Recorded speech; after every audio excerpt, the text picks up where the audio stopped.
Assalamualaikum warahmatullahi wabarakatuh.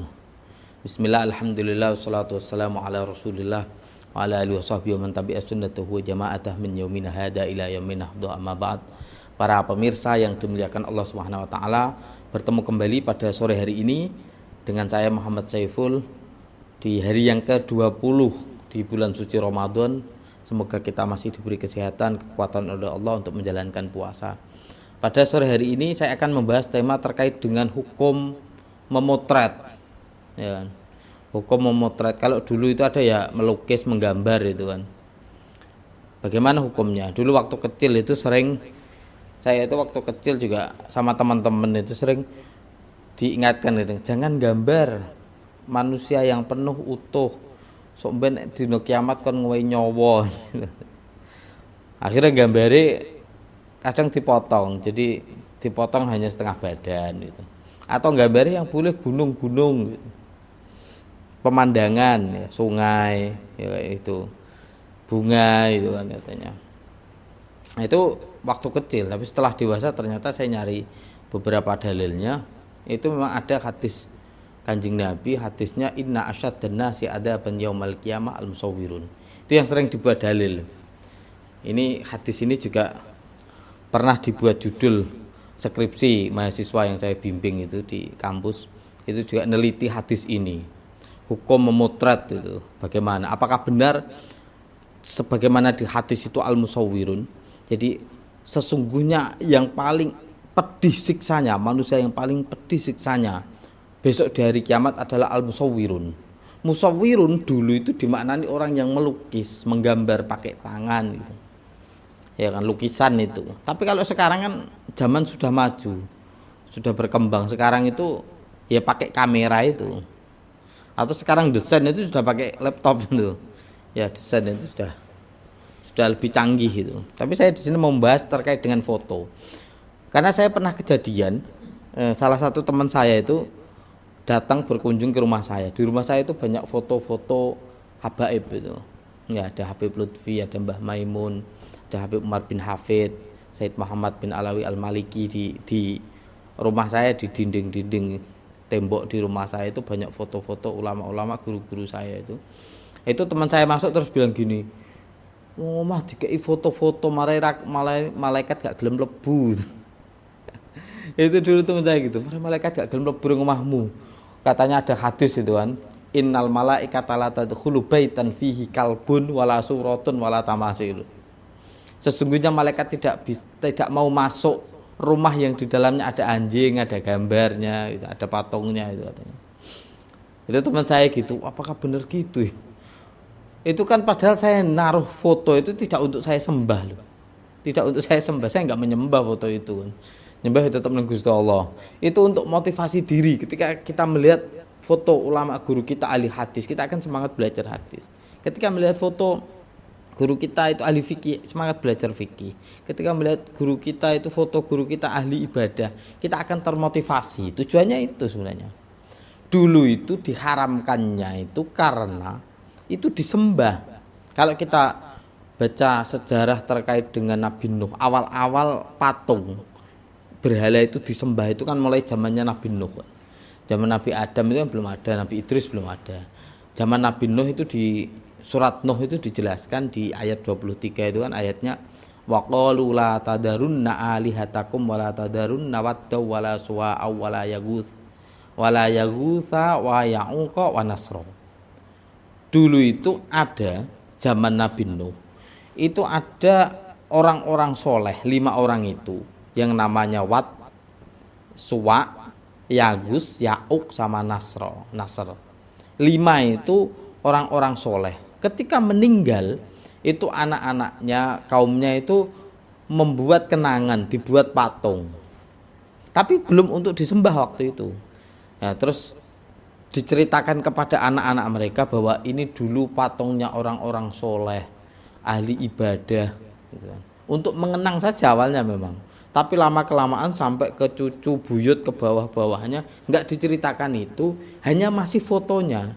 Jadi orang kalau punya masalah terus akhirnya dia datang ke situ, oh ini foto ini mungkin yang di oh ini dimintai oleh mbah-mbah kita, akhirnya mereka memohon menyembah kepada patung 5 itu. Nah, itu yang diharamkan dulu zaman Nabi. Kenapa sampai gambar-gambar patung itu tidak diperbolehkan? Karena itu satu dariah bahasanya kalau di fikih itu. Karena zaman Nabi itu baru saja mereka itu kaum jahiliyah itu dulu penyembah berhala, patung itu baru sembuh dari itu, sembuh dari penyakit itu. Dikhawatirkan nanti kembali, akhirnya tidak diperbolehkan bikin yang patung-patung itu. Beda dengan hari ini kan. Jadi sesuai dengan zaman. Beda dengan zamannya Nabi Sulaiman. Zaman Nabi Sulaiman buat patung itu malah boleh dibuat seni. Kalau sampean baca di surat Saba itu ayat 13 kan, ya'maluna lahu ma yasha'una mim mahariba wa tamathila wa jifanin kal jawabi wa qudurir rasiyat gitu kan. Jadi jin-jin itu patuh dengan perintahnya Nabi Sulaiman, disuruh buat ya kan, disuruh buat patung-patung itu mereka siap ya, membuat patung-patung. Zaman Nabi Sulaiman, syariatnya Nabi Sulaiman patung itu boleh. Itu panjang cerita, nanti kalau kita tarik di zamannya Nabi Nuh, zamannya Nabi Sulaiman, lalu ke syariatnya Kanjeng Nabi Muhammad SAW itu tadi terkait dengan kekhawatiran nanti kalau umat Islam yang baru saja masuk Islam itu kembali ke situ. Nah, terkait dengan al-musawwirun, gambar itu ada di pembahasan ini, ada di kitabnya Syekh Ali As-Sobuni, mufassir kontemporer yang baru saja meninggal ya sekitar mungkin setahunan lah, setahun 2 tahun ini beliau baru saja meninggal, ahli tafsir dari Syria yang ngarang kitab Sofwatut Tafasir dan tafsir yang ahkam itu ya Rawa'iul Bayan itu. Saya punya itu kitabnya Rawa'iul Bayan. Di situ beliau menjelaskan bahwa gambar itu dibagi 2. Gambar itu ada yang gambar lahadillun, aswar allati lahadillun, waswar allati laisa lahadillun. Ada gambar itu yang punya bayangan, ada gambar yang tidak punya bayangan. Yang punya bayangan itu ya berarti 3 dimensi itulah. Kalau difahami sekarang ya patung itu yang ada bayangannya kayak gini, yaitu namanya timsal atau tamasil jamaknya. Itu ya patung-patung itu ya ada bayangannya 3 dimensi. Tapi kalau surah itu yang tidak ada bayangannya, enggak ada gambarnya, enggak ada bayangannya, enggak ada kayak gini, cuman bentuk di kertas itu, gambaran di kertas itu namanya surah. Lalu bagaimana? Di situ Syekh Ali As-Sobuni itu menjelaskan di dalamnya memang sebagaimana hadis-hadis Nabi tadi, bahwa orang yang membuat itu nanti besok dari kiamat disuruh ngasih nyawa. Itu kalau guyonan kita waktu kecil gitu, oh gambar sampeyan kon ngwe nyawa, ternyata ada beberapa hadisnya memang. Tapi itu gambar yang tidak diperbolehkan itu, yang pertama gambarnya pakai tangan. Pakai tangan, yang kedua gambarnya itu lengkap utuh tubuhnya. Makanya kalau gambar ada sebagian yang dulu itu gambarnya dipotong itu kan, hanya segini kan, nggak mungkin makhluk hidup itu hidupnya hanya setengah badan gini kan, nggak, ya kan, itu segitu. Atau mungkin gambar yang bersifat tanaman, tumbuh-tumbuhan, pegunungan, lautan itu, ya sungai-sungai itu. Berbeda dengan fotografi ya. Atau gambarnya tadi gambar yang bersifat pornografi, yang itu tentu nggak boleh. Kalau itu bisa membangkitkan syahwat itu nggak boleh. Kalau pembahasan tentang fotografi itu ya, itu dijelaskan di kitab itu juga Rawa'iul Bayan, bahwa taswir menggambar, tapi taswir asyamsi al-fotografi tulisannya itu, bil fotografi itu tidak masuk ke hadis ini.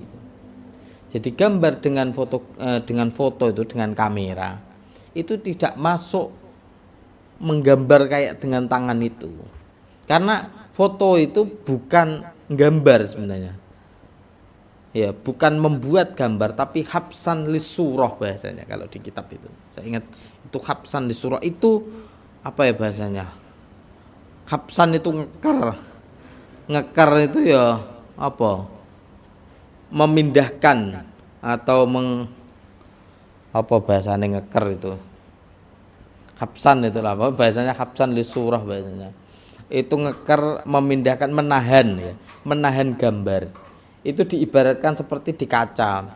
Sampean ngaca, di kaca itu cermin itu, di cermin itu loh. Cermin itu kan apakah memahami bahwa itu gambar kan enggak? Apakah kita pindah ke cermin itu kan enggak? Ya kan? Itu hanya menangkap, ya bahasa habsan itu bisa menangkap. Habsan li surah itu menangkap gambar. Ya kan? Bahasa Jawa ngeker gambar. Itu hanya itu fotografi. Makanya dan itu mengambil kayak bayangannya, ya kan? Terus dipindahkan menjadi gambar foto itu. Jadi itu tidak masuk ke hadis tersebut. Walaupun itu penuh. Jadi foto itu walaupun penuh itu tidak masuk ke sebagaimana yang di hadis Kanjeng Nabi tadi. Nanti untuk lebih jelasnya ya saya tunjukkan referensinya, bisa dibuka di kitab Rawa'iul Bayan itu karya Syekh Ali As-Sobuni. Yang ada 2 juz tapi ada ringkasannya. Saya punya yang ringkasannya juga, Rawa'iul Bayan diringkas menjadi 1 juz. Itu terkait dengan fotografi. Di antara pengecualiannya lagi terkait dengan gambar itu adalah untuk anak-anak, edukasi. Kalau dulu di beberapa hadis itu didhawuhke Sayyidah Aisyah garwane Kanjeng Nabi itu punya boneka. Itu dimaklumi Kanjeng Nabi untuk anak, untuk permainan anak itu diperbolehkan. Jadi kalau gambar itu yang untuk anak-anak, untuk edukasi lah, itu diperbolehkan karena itu untuk dalam rangka pendidikan anak itu. Itu diantara pengecualiannya. Sebenarnya pengecualiannya banyak. Jadi mungkin di lain kesempatan kalau kita ada pertemuan lagi, nanti insya Allah saya bahas lebih panjang karena ini waktunya singkat. Kultum kan 7 menit. Jadi secara singkat pengecualiannya banyak. Diantara itu ya kayak foto. Nah, terus tadi yang tidak utuh atau untuk anak itu yang diperbolehkan, dan masih banyak lagi. Ya makanya tadi saya usulnya monggo merujuk langsung ke kitab aslinya di Rawa'iul Bayan, nanti di situ banyak penjelasannya. Jadi karena ini singkat, tapi jangan salah paham bahwa Pak Saiful mengharamkan gambar, mengharamkan foto, bukan ya. Jangan salah paham ini. Jadi nanti dilihat secara utuh, secara penuh bagaimana hukumnya. Yang sebagaimana saya tadi jelaskan, kalau foto itu tidak masuk. Kalau untuk anak-anak nggak apa-apa. Ya itu demikian dari saya. Semoga ada manfaatnya. Jadi intinya itu nggak masuk. Jadi fotografi nggak masuk ke haraman yang didhawuhkan Kanjeng Nabi Muhammad SAW. Demikian, semoga ada barokah manfaatnya. Dari saya, apabila ada kekhilafan mohon maaf. Akhirul kalam. Wallahul muwaffiq ila aqwamit thoriq. Wassalamualaikum warahmatullahi wabarakatuh.